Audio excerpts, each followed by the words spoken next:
Okay, so I'm going to go over some of the differences between an 87S block and an 86 block.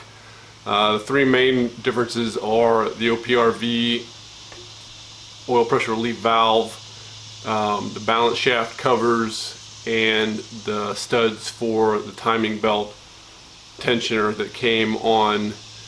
They actually started coming, I think they came on the 86 when they first started doing the turbos. I could be wrong about that, but it's definitely different on this block. First we'll look at the OPRV valves. So here is the one for the 86, and this is, I believe, the 87 and up. You can see the housings are a little bit different, and then the tip is also a little bit different. So since this is such an expensive part, my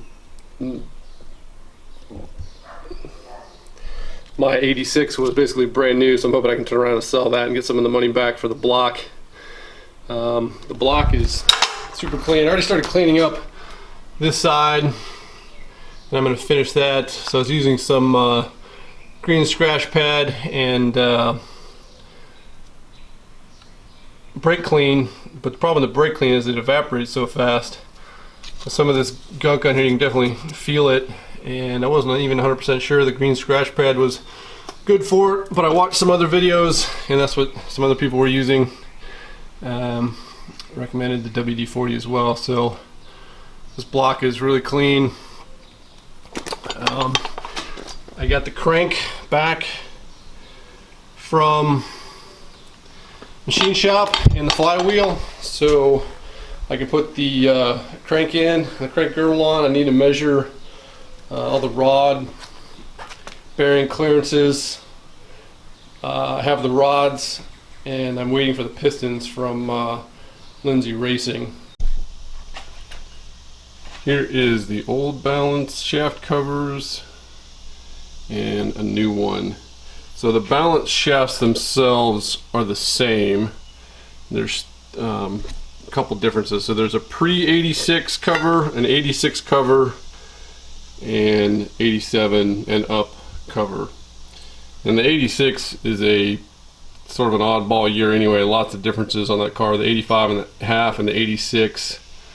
They upgraded the dash on the 86. They switched to the aluminum control arms and trailing arms.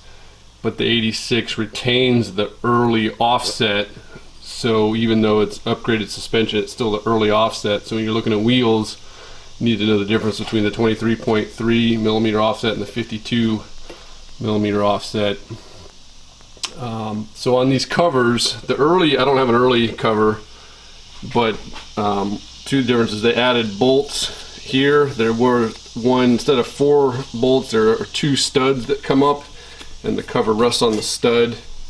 And then, like the 87, they actually brought it back. The bearing mount is actually part of the cover, or on the 86 this thing comes out, so it mounts in here and then returns. So they did, it was just said they brought that piece back, but then they added some bolt holes on the 86, which they retained on the 87, and they don't have the studs. 3 wear items on this are the bearings, which these are different depending on 86 or 87. The front bearing, which goes in the carriers, which I haven't figured out how to take that out yet. And then the rear seal with the O-rings. These O-rings are actually different, and the caps are actually different on the 87. So the rear seals, the bearings here, and then the actual cover itself are the differences. But otherwise the shafts are the same, and it functions the same. The carriers, as far as I know, are the same, I hope, because I've got an 86 carrier that's going to go on my 87 cover, and hopefully I don't have any problems with that. The final difference, at least that I figured out so far, are the extra studs mounted on the front of the block here are for the timing belt tensioner, which they added I'm not sure if they added an 86 or 87.